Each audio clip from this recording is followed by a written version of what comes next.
dari mahasiswa Pendidikan Matematika Universitas Mercubuana Yogyakarta. Kami terdiri dari Anissa Putri, Budi Haryawan, Timba, Siska, dan Yohanes Caturutomo. Baik, pada kesempatan ini khususnya pada mata kuliah evaluasi proses dan hasil pembelajaran matematika, kami akan menjelaskan mengenai pengembangan instrumen tes dan non-tes. Baik, kita langsung saja menuju contoh-contoh atau bagaimana pengembangan instrumen tes dan non-tes. Kita mulai dengan instrumen tes mengenai LKS. Kita tahu LKS itu adalah lembar kerja siswa. Itu digunakan untuk media pembelajaran. Kita ambil satu contoh di sini adalah LKS mengenai himpunan bagian. Nah, LKS digunakan untuk media belajar peserta didik dalam pembelajaran. LKS menyajikan bahan ajar yang membantu siswa dalam memahami pembelajaran, khususnya di sini pembelajaran matematika. Demikian contoh LKS mengenai himpunan bagian. Pada LKS ini harus dilengkapi dengan petunjuk penggunaan LKS. Tujuannya apa? Supaya siswa dalam mengerjakan LKS tersebut bisa terarah. Kemudian lampirkan juga mengenai materi apa yang akan kita lampirkan pada LKS ini. Misalkan himpunan bagian, yaitu himpunan bagian, jangan lupa untuk menulis kelompok dan nama anggota bila dalam pengerjaan LKS adalah berkelompok. Demikian rincian contoh LKS. Pada saat ini kita mengambil contohnya satu soal di sini mengenai LKS. LKS ini memiliki ciri-ciri seperti berikut. Jawaban yang sudah tertera itu diberikan kisi-kisinya. Jadi diberi dalam bentuk kolom. Misalkan mengenai himpunan semua stasiun TV, diketahui himpunan T adalah himpunan semua stasiun TV. Demikian untuk penulisan jawabannya, sehingga siswa dalam pengerjaan lebih terpandu mengenai kolom-kolom yang diisi dan berkaitan dengan jawaban yang akan dituju. Nah, pada LKS ini bertujuan adalah siswa dapat menyimpulkan apa yang mereka kerjakan mengenai hasil dari yang telah mereka kerjakan pada soal di atas ini. Setiap LKS memiliki petunjuk agar siswa lebih mudah memahami atau memecahkan masalah yang akan diselesaikan. Berikut untuk menjawab permasalahan ini tersebut, terlebih dahulu siswa harus menyelesaikan permasalahan-permasalahan, diskusikan dengan temanmu. Seperti demikian untuk pembuatan LKS. Mengenai LKS, adapun lembar jawabannya. Lembar jawaban yaitu tujuan adalah untuk memudahkan mengkoreksi hasil kerja siswa, sehingga mengenai apa yang telah dikerjakan oleh siswa tidak keliru ketika dikoreksi. Contohnya sebelah kanan ini adalah contoh soal atau lembar LKS yang belum dengan jawaban. Nah, di sini adalah panduan bagi guru dalam mengkoreksi atau memantau perkembangan siswa dalam mengerjakan LKS, sehingga siswa yang keliru bisa dipandu terarah dengan jawaban yang tersedia. Seperti itu. Untuk mengenai instrumen LKS, untuk menguji apakah LKS itu valid apa tidak, ada lembar validasi LKS untuk mengetahui seberapa validkah LKS ini dalam penerapannya kepada siswa di kelas. Berikut contoh lembar LKS validasi pertemuan 1. Nah, di sini jelas yang tercantum di sini adalah materi pembelajaran, materi pokok, kelas, nama validator. Nah, aspek-aspek yang diperhatikan dalam validitas LKS tersebut adalah seperti berikut. Mari kita lihat kembali pada LKS pertemuan 1. Nah, kejelasan petunjuk yang dimaksud adalah di sini. Petunjuk adalah bagaimana arah atau sintaks atau literatur dalam penyelesaian LKS. Yang kedua adalah memiliki daya tarik. Di sini apakah LKS tersebut sudah memiliki, seberapa jauh memiliki daya tarik? Maksudnya adalah LKS tersebut didesain sebaik mungkin sehingga siswa dalam memperhatikan atau membaca tidak merasa bosan. Seperti contohnya yang biasa dilakukan adalah hanya lembaran putih. Nah, di sini kita variasi dengan model-model yang terbaru, tujuannya supaya siswa lebih tertarik atau fokus terhadap LKS tersebut. Nah, dalam penilaian ini validator mengisi angka 1 di sini adalah tidak baik, kedua cakupannya adalah kurang baik, sedangkan ketiga cukup baik, keempat baik, dan kelima sangat baik. Di sini bisa kita memberi tanda centang atau seperti yang sudah di sini disediakan. Misalkan kita menghitung, andai kata yang pertama pada format 1.1 yaitu kejelasan petunjuk kita beri nilai 4. Berikut yang kedua juga kita beri nilai 4.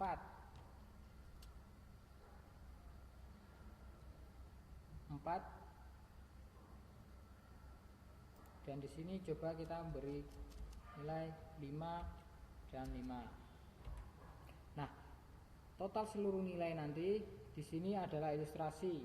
Misalkan dukungan ilustrasi memperjelas petunjuk. Memperjelas petunjuk artinya seperti ini. Misalkan adanya kolom-kolom ini sehingga memperjelas, oh ini maksudnya adalah seperti ini, tujuannya memperjelas petunjuk. Jadi mengarahkan siswa untuk lebih mudah memahami jawaban yang akan diisikan. Seperti itu. Terus memiliki penampilan yang jelas. Jadi harus teratur dan terarah, mudah dipahami. Maksudnya di sini adalah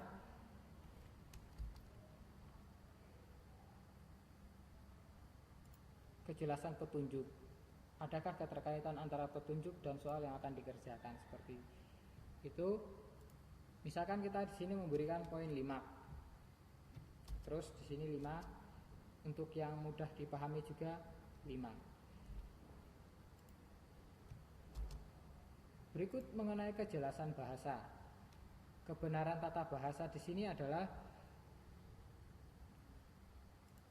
kalimat-kalimat yang kita pakai pada LKS yang kita kerjakan atau kita buat. Misalkan seperti ini, diketahui T adalah himpunan semua stasiun swasta, sehingga cakupan wawasan siswa itu mengenai TV swasta di Indonesia. Jadi ada bahasa yang baik, tidak boleh menggunakan bahasa daerah atau bahasa Latin, seperti itu. Jadi kejelasan sini kita skor 5. Berikut mengenai kesesuaian kalimat dengan tingkat perkembangan siswa. Nah, kita harus melihat usia siswa di SMP. Kita harus mengarahkan benar-benar harus arah dengan jawabannya, tidak boleh jauh. Misalkan siswa harus mendaftar pada himpunan T tersebut ini, siswa mendaftarkan anggota. Pada soal, pada perintah kita harus memberikan kejelasannya supaya siswa tidak kebingungan. Seperti ini, daftarlah terlebih dahulu himpunan T dan M dalam notasi himpunan. Ini disebut notasi himpunan, sehingga siswa juga terarah dalam pengisiannya. Berikut kita isi poin 5. Ini dalam pengisian validasi LKS. Kesadaran struktur kalimat. Misalkan tidak terlalu bertele-tele, kesederhanaan struktur kalimat, singkat, padat, dan jelas.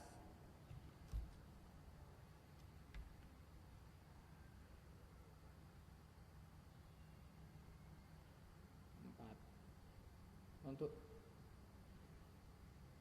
di sini kita tidak perlu mengisi angka, cukup kita memberi tanda centang. Jadi kita menggantinya dengan tanda centang.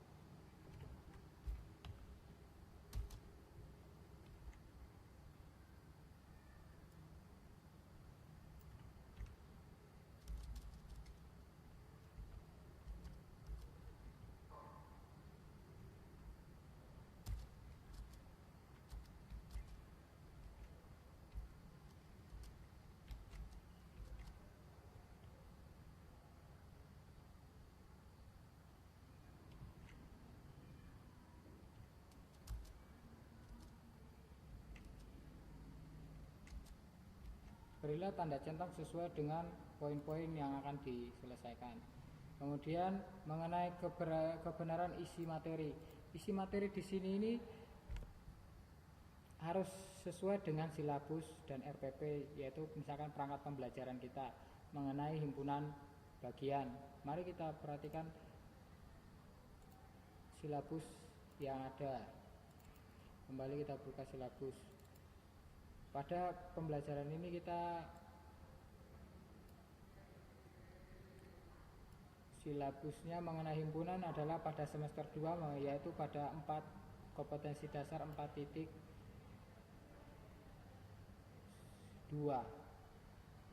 mengenai pengetahuan konsep mendiskusikan pengertian himpunan, menentukan himpunan bagian dari suatu himpunan. Nah, di sini kita lihat bahwa 4.2 di sini adalah menentukan himpunan bagian dari suatu himpunan. Jadi jelas di sini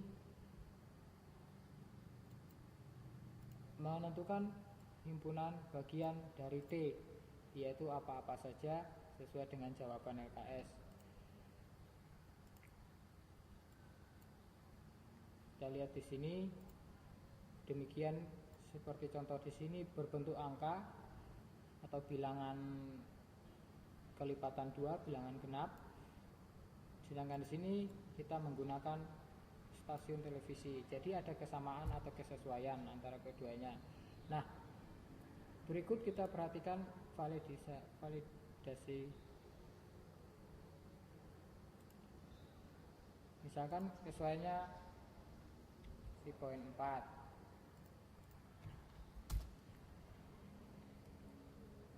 Kesesuaian dengan standar isi KTSP. Jadi semua terkait dengan silabus. Apakah sudah sesuai dengan standar yang ada pada silabus atau kurikulum tertentu.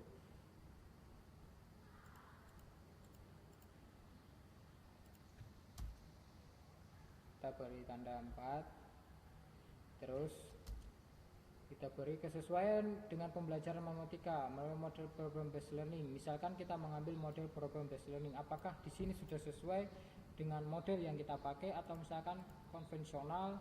Jadi di sini dalam LKS juga harus konvensional. Misalkan dalam model yang lain, berarti LKS-nya harus menyesuaikan dengan model tersebut. Beri tanda 4. Lalu kelayakan sebagai bahan pembelajaran. Nah, ini biasanya validator tersebut diisi mengenai apakah LKS ini sebagai instrumen sudah layak untuk dikasih kepada siswa apa belum. Nah, dari sekian hasil aspek yang dinilai ini, kita menjumlahkan.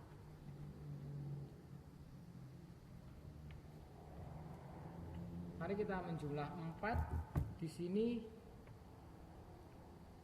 4 mendapat aspek dengan poin 4 ada 3, sudah 12. Terus ditambah 10, 22, tambah 15, 37. Terus di sini 37 ditambah dengan 25 sama dengan 60. 7, 62,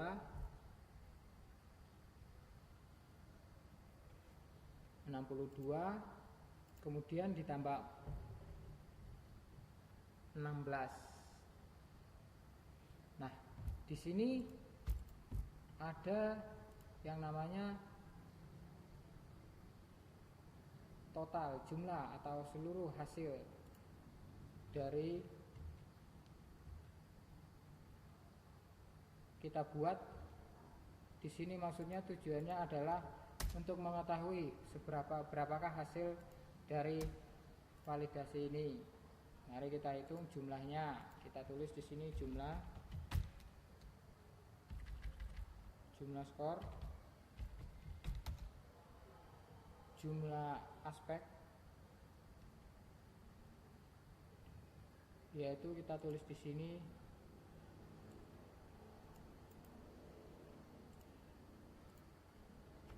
adalah 78.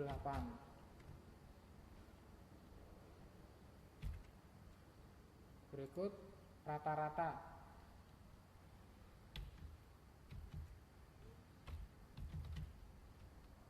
Rata-ratanya adalah untuk mengetahui berapakah rata-rata dari step by step yang kita peroleh setelah dilakukan validasi. Sini misalkan kita tulis rata-ratanya itu diperoleh dari 78 dibagi dengan total jumlah aspek yang ada di sini. Misalkan 1, 2, 3, 4, 9, 12, 17. Jadi ada 17 aspek, maka 78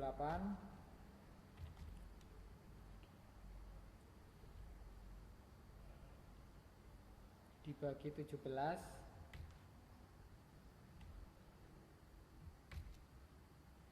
sama dengan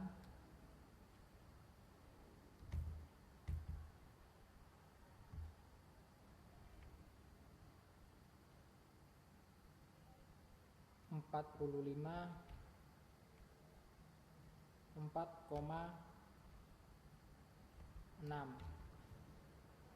Nah, perhatikan di sini kembali 4,6 berada pada interval 4 dan 5. Oleh karena itu, keterangan di sini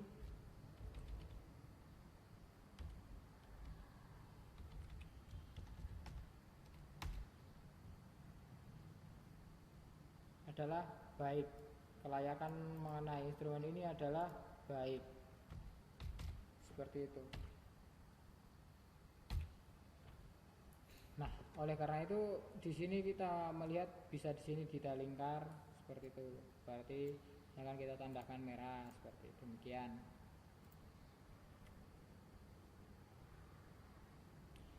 Di sini mengenai saran di sini adalah saran mengenai instrumen LKS tersebut. Mungkin saran yang bisa kita masukkan adalah kejelasan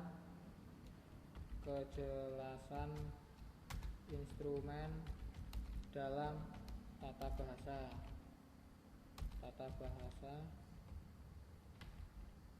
bahasa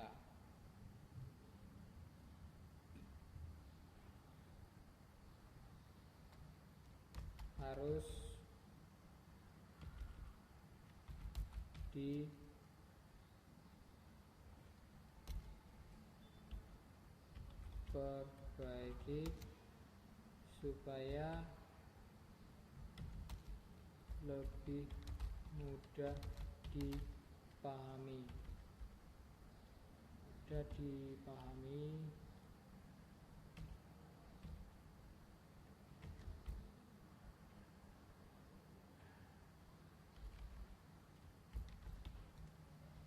oleh siswa.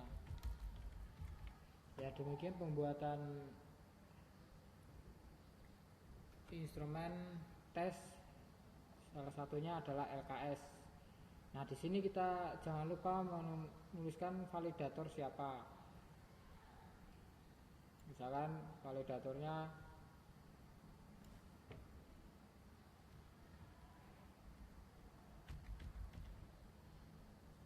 Nanang Husaini.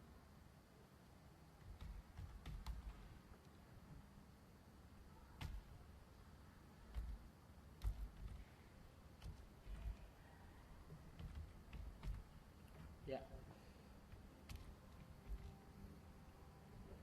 seperti itu. Terus dibubuhkan tanda tangan. Demikian penjelasan mengenai instrumen tes pada contoh instrumen LKS. Nah, adapun beberapa contoh instrumen lainnya seperti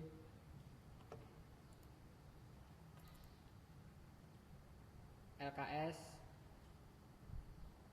tadi yang sudah kita jelaskan, ada pretest, ada post-test, ada soal tes, tes siklus, dan tugas. Baik, berikut kita akan menjelaskan tentang pretest.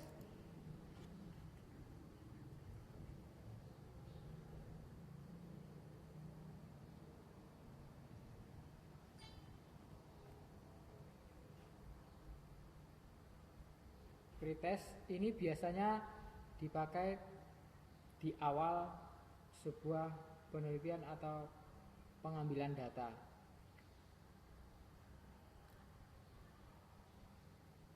Pretest ini digunakan untuk mengetahui kemampuan awal siswa. Mari kita buka contoh soal pretest tersebut. Nah, di sini untuk mengetahui kemampuan awal siswa sebelum diterapkan model pembelajaran yang akan kita terapkan. Misalkan modelnya problem based learning. Sedangkan di sini telah terurai penataan atau penyusunan pretest. Materi yang disampaikan atau dilampirkan dalam pretest ini adalah atau soal-soalnya itu adalah materi yang telah diajarkan oleh gurunya. Misalkan di sini pokok bahasanya himpunan bagian, maka di sini soal-soalnya tidak boleh jauh dari atau harus sesuai dengan materi yang telah diajarkan. Nah, di sini harus dituliskan jelas mata pelajaran, matematika, waktu yang harus diperlukan dalam pengerjaan LKS tersebut. Berikut contoh LKS tentang himpunan bagian. Di sini LKS juga harus dilampirkan dengan jawaban. Nah, pretest di sini memiliki jawaban. Rincian jawaban atau alternatif jawaban soal dari pretest mengenai himpunan bagian harus dirincikan seperti berikut. Jadi kita membuat 4 kolom pada tabel mengenai pedoman penskoran terhadap pretest yang kita lakukan.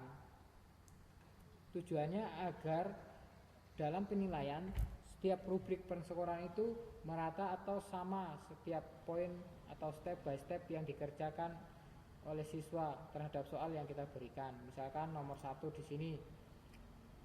Contoh soalnya adalah tulis benar atau salah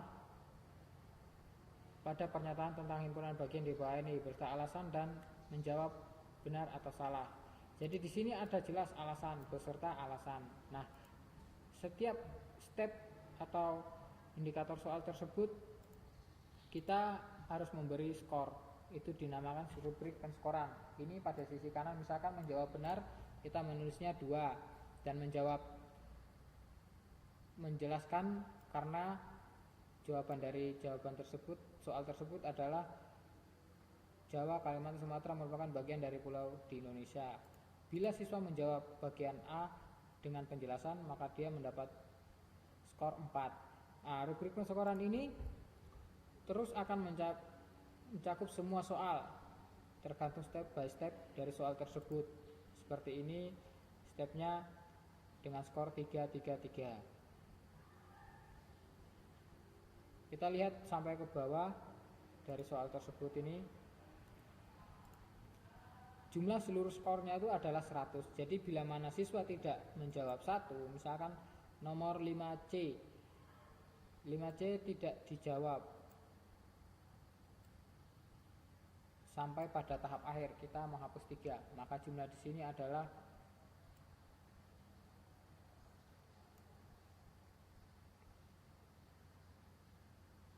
di sini berkurang 3, tinggal 14, dan di sini tinggal 97. Nah, demikian perhitungan pretest terhadap soal atau materi himpunan bagian. Misalkan kita membuat pretest seperti itu. Jadi hasil yang diperoleh adalah 97. Coba kita perhatikan soal atau instrumen lain. Contohnya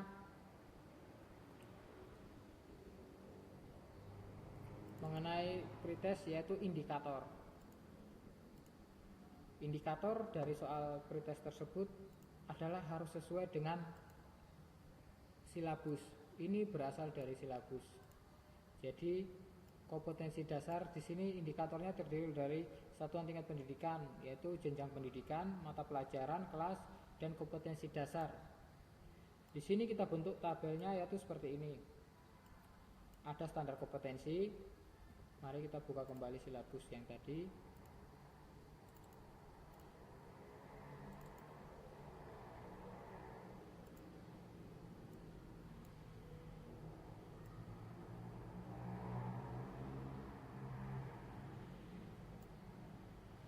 Nah, kita perhatikan indikator. Standar kompetensi adalah ini. Kita melihat membentuk dalam bentuk tabel. Standar kompetensi menggunakan konsep hitungan dan diagram Venn dalam pemecahan masalah. Itu berasal dari silabus tersebut. Standar kompetensi 4 adalah menggunakan, maka sama dengan pada silabus tersebut. Berikut dengan indikator prestasi. Indikator prestasi ini adalah berasal dari model pembelajaran yang kita pakai. Misalkan ini adalah prestasi belajar pada PBL. Sedangkan indikator soal adalah menyatakan masalah-masalah dalam masalah sehari-hari dalam bentuk himpunan. Di sini adalah berasal dari indikator pencapaian kompetensi pada silabus tersebut. Jadi pengembangannya itu adalah dari silabus menuju pada RPP dan menuju pada LKS atau instrumen-instrumen yang akan kita buat. Di sini juga ada indikator soal, butiran soal. Di sini tadi kita butiran soalnya adalah menulis benar apa salah.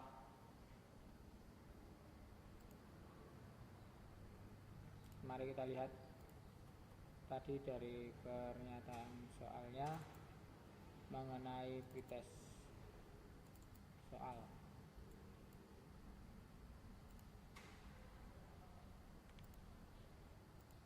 Butir soalnya adalah seperti ini tadi pada pretestnya. Tulislah benar apa salah, dan di sini bentuk tes harus dijelaskan dan nomornya pun harus jelas. Tujuannya mengkelompokkan soal demi soal untuk mencapai skor tertentu. Seperti demikian pembuatannya. Jadi butir soal dan bentuk soal harus jelas. Kemudian untuk indikator soal pretest, dan berikut kita akan lanjut pada contoh instrumen post-test.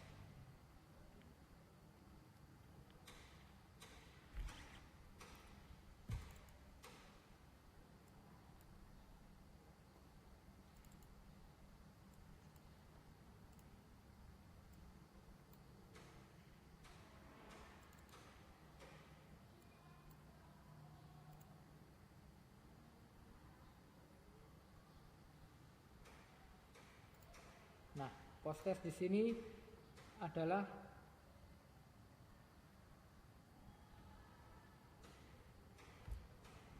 post-test ini untuk menguji seberapa jauh kemampuan siswa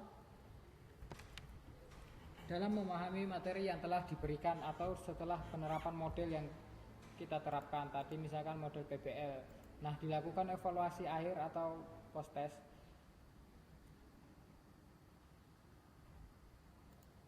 Penyajian soalnya itu seperti ini. Boleh post-test itu dalam bentuk uraian, boleh juga dalam pilihan ganda. Nah, untuk mengenai alternatif jawabannya atau simulasi jawabannya, perincian jawaban itu seperti pada pretest tadi, ada penentuan keskoran, kunci jawaban, dan skor. Bila mana skornya tidak ada yang tidak dikerjakan, tinggal ditulis saja 0. Seperti gitu. Jadi total seluruhnya nanti tinggal dibagi dengan jumlah soal yang ada. Jika menjawab semua mendapat skor 100, yaitu dari nomor 1 mendapat skor 9, nomor 2 mendapat skor 20, nomor 3 mendapat skor 20, nomor 4 mendapat skor 25, dan nomor 6 mendapat skor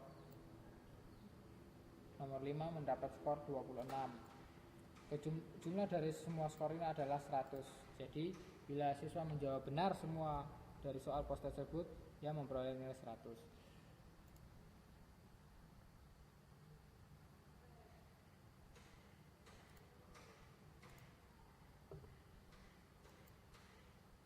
Berikut kita akan mencoba memahami instrumen lain yang berupa tes, seperti tes siklus atau tugas.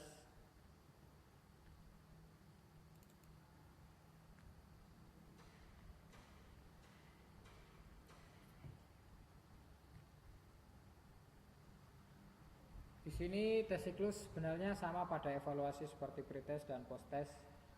Misal kita buka satu, tujuannya untuk mengevaluasi seberapa pahamkah siswa terhadap materi yang telah kita sampaikan. Misalkan tadi materinya tentang himpunan, menyebutkan anggota himpunan. Di sini kita akan melakukan evaluasi secara berkala. Siklus 1, bila mana siklus 1 kurang bagus, misalkan kita bisa lanjut pada siklus kedua dan seterusnya. Intinya dari untuk instrumen tes adalah untuk mengawasi seberapa jauh pemahaman siswa mengenai materi yang telah diberikan. Instrumen tes itu banyak sekali, tapi di sini kami membahas beberapa dari sekian instrumen tes yang ada. Berikut kita akan menjelaskan contoh instrumen non-tes. Instrumen non-tes ini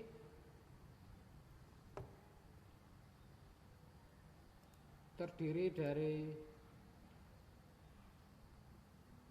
kita lihat di sini jenis-jenis penggolongan teknik non-tes, yaitu ada observasi, ada wawancara, angket, pemeriksaan dokumen, sosiometri, rating scale, daftar cocok, riwayat hidup, dan studi kasus.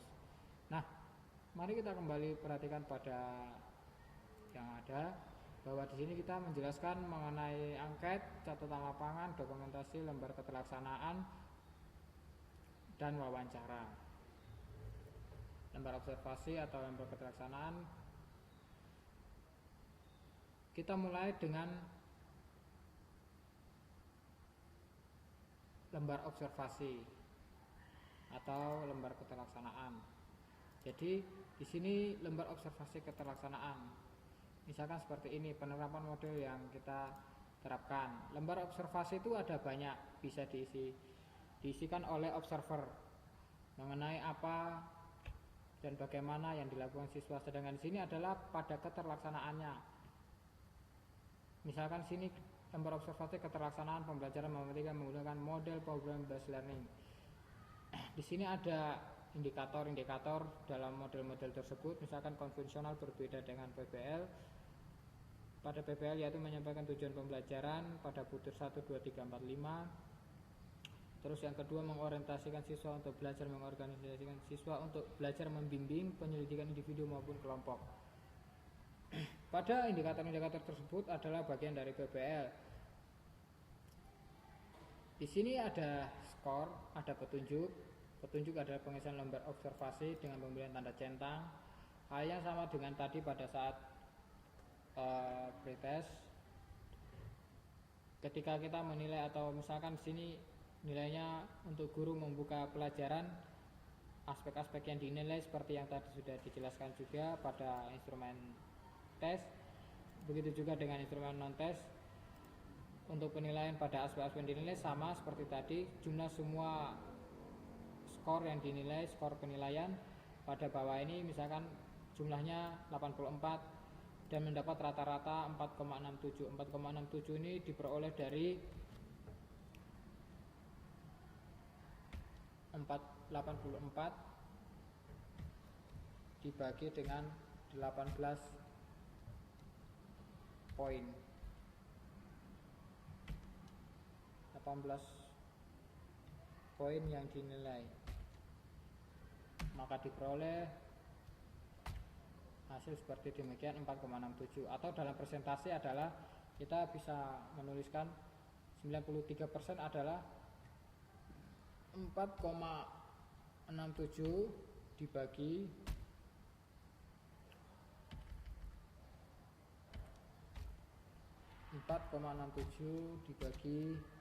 5 adalah skor tertinggi,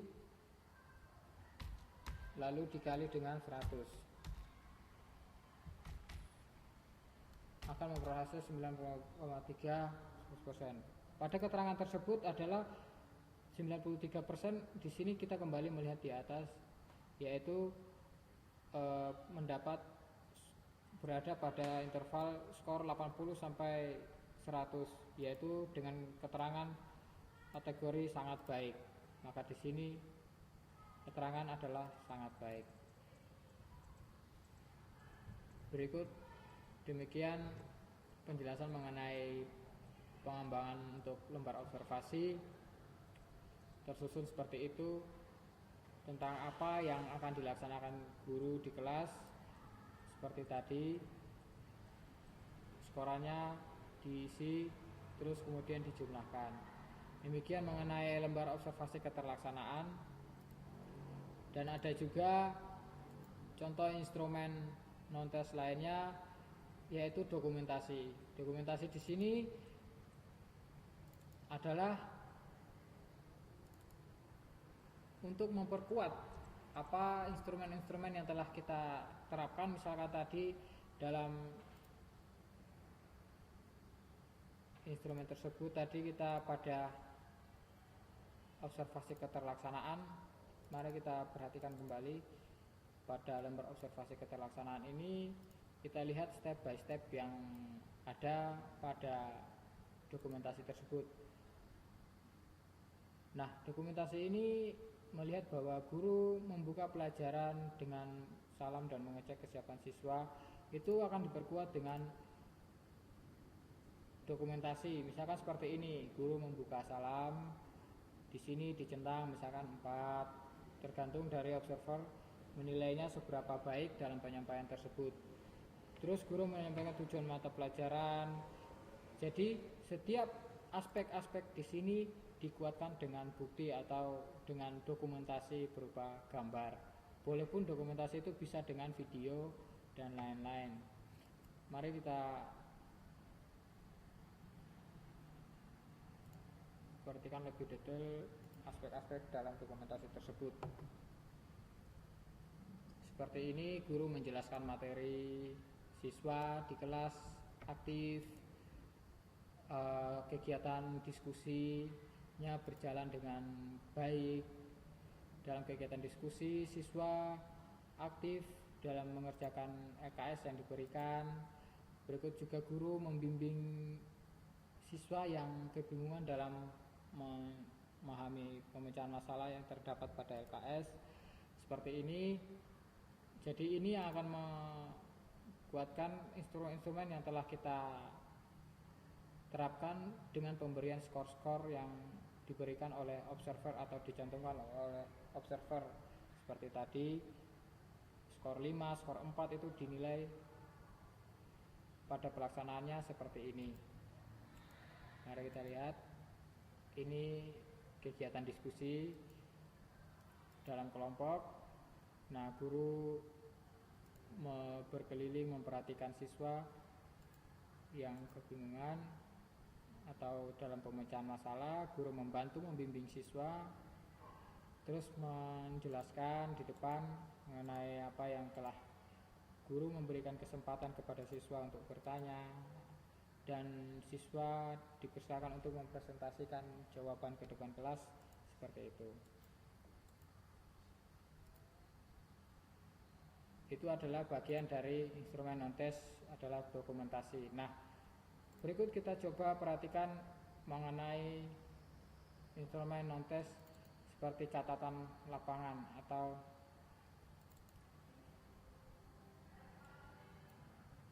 kita lihat hasilnya Catatan lapangan ini adalah mengenai aktivitas guru dan siswa yang diamati. Jadi berdasarkan lembar observasi tersebut, misalkan dokumentasi tersebut, di sini misalkan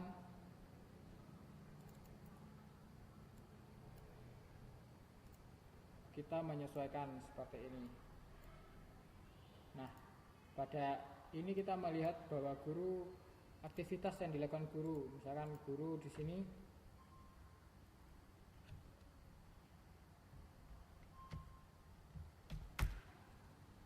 guru, aktivitas guru.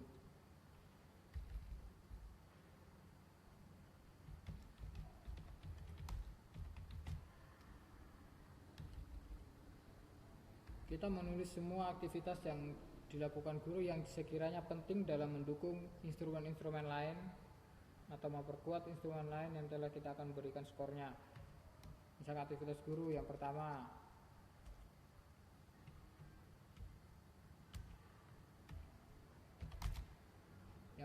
itu misalkan memberi salam kepada siswa. Terus kita lihat yang lain, di sini ada kegiatan misalkan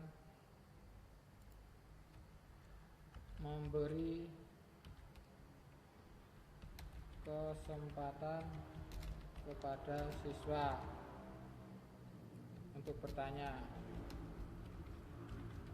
Terus kita lihat lagi yang lain adalah, adapun di sini kegiatan siswa berdiskusi.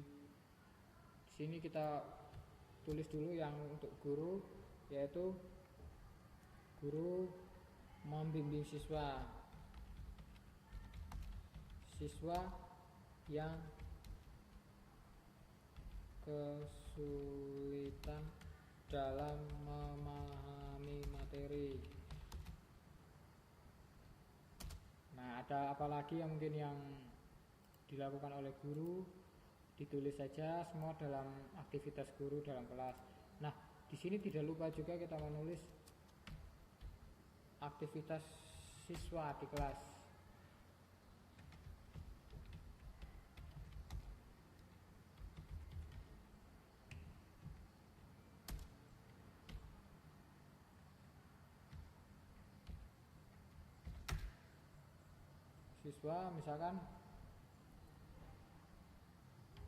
Siswa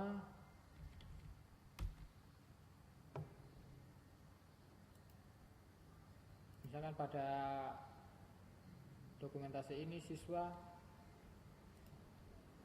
bertanya kepada guru mengenai materi yang belum dipahami. Terus misalkan kita lihat kegiatan siswa lain seperti ini, siswa mempresentasikan atau menuliskan hasil diskusi di depan kelas, seperti itu. Terus ada lagi kegiatan siswa lain, mari kita perhatikan.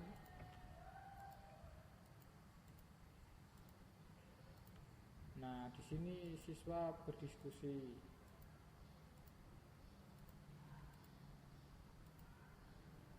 Di sini pada kegiatan ini adalah aktivitas siswa dan guru, seperti itu. Demikian untuk mengenai catatan lapangan. Adapun catatan khusus, yaitu kira-kira apa yang kurang terhadap apa yang telah disampaikan oleh guru. Misalkan di sini guru tidak mengawali dengan doa. Nah, catatan khusus adalah dalam memulai pembelajaran diawali dengan doa.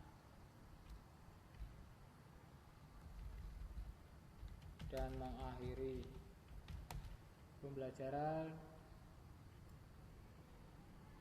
dengan doa seperti itu. Jadi ada catatan khusus yang sekiranya menjadi evaluasi dalam pembelajaran atau pengajaran bagi guru seperti itu. Nah, demikian mengenai catatan lapangan, jelas harus ditulis pada tanggal, pada hari apa, pertemuan keberapa, pada kelas apa, seperti itu. Demikian mengenai catatan lapangan. Mari kita lihat untuk instrumen non-tes lainnya. Di sini ada juga angket. Contoh angket. Angket ini dibuat tujuannya untuk mengetahui, boleh untuk kepada guru, boleh juga kepada siswanya. Bila misalkan untuk mencari tahu atau menganalisa terhadap gurunya, maka angket ini diserahkan kepada siswa. Misalkan pada angket ini jelas dengan petunjuk-petunjuk yang ada, petunjuk butiran-butiran pertanyaannya itu berupa 4. Di sini bisa kita buat 5 enggak apa-apa. 4 sini adalah misalkan dengan melingkar, misalkan atau memberi tanda silang. Pada petunjuk di sini memberi tanda silang. Misalkan kita memilih A, tinggal kita melakukan tanda silang pada poin A. Nomor 2 juga seperti itu. Misalkan memilih bagian B, tinggal kita menyilang pada tanda B. Berikut mengenai angket, jenis-jenis contoh-contoh angket. Nah, pertanyaan-pertanyaan yang ada pada angket tersebut adalah mengenai cakupan tentang apa maksud dan tujuan penyebaran angket. Misalkan kalau kita memahami tentang pemahaman siswa mengenai model pembelajaran konvensional, berarti materinya menanyakan siswa tentang pembelajaran konvensional yang sudah belajar, yang sudah berlangsung seperti itu. Ini adalah contoh angket. Dan coba kita perhatikan contoh instrumen yang lain, yaitu wawancara. Di sini wawancara ada yang terstruktur dan ada yang tak terstruktur. Pertemuan wawancara ini bertujuan agar apa yang kita bicarakan atau kita pertanyakan itu terarah dan tidak melenceng dari konsep pembicaraan sejak awal sampai akhir dalam wawancara. Jadi di sini misalkan jelas harus dilampirkan pada pertemuan wawancara ini, misalkan hari, nama guru, pertanyaan, atau misalkan hari, nama siswa bila siswa yang dipertanyakan atau diwawancarai. Misalkan hari, tanggal sudah jelas,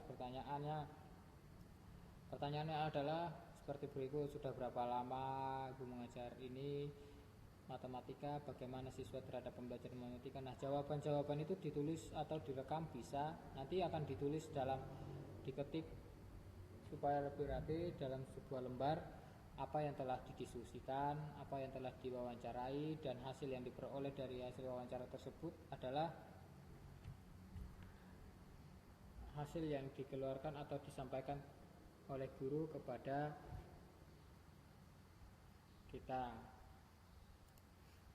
Wawancara ini juga kepada siswa, misalkan pertemuan wawancara kepada siswa mengenai pembelajaran, misalkan bagaimana pendapat siswa tentang pembelajaran yang telah dilaksanakan. Misalkan tadi kita menerapkan program based learning, apakah siswa itu senang, suka, atau pendapat mereka seperti apa, kita tulis semua nanti dalam jawaban wawancara. Bagaimana pendapat siswa mengenai soal-soal yang telah diberikan. Jika mengalami kesulitan dalam pembelajaran, siswa lebih senang bertanya kepada guru atau teman lain. Ini semua diungkapkan atau diperoleh jawabannya dari apa yang telah siswa sampaikan atau bicarakan ketika kita mengajukan pertanyaan-pertanyaan demikian. Misalkan pada poin 5, bagaimana respon siswa terhadap pembelajaran matematika yang dilakukan sebelum menggunakan program based learning dan sesudah. Jadi siswa bisa membandingkan, oh ternyata model program based learning itu lebih asik, seperti itu. Kami lebih memahami materi yang diberikan. Nah, sekian apa yang bisa kami sampaikan mengenai contoh atau pengembangan instrumen, yaitu instrumen tes dan non-tes. Bila ada kekurangan dalam penyampaian ini, kurang lebihnya kami mohon maaf. Sekian penjelasan dari kelompok kami ucapkan terima kasih.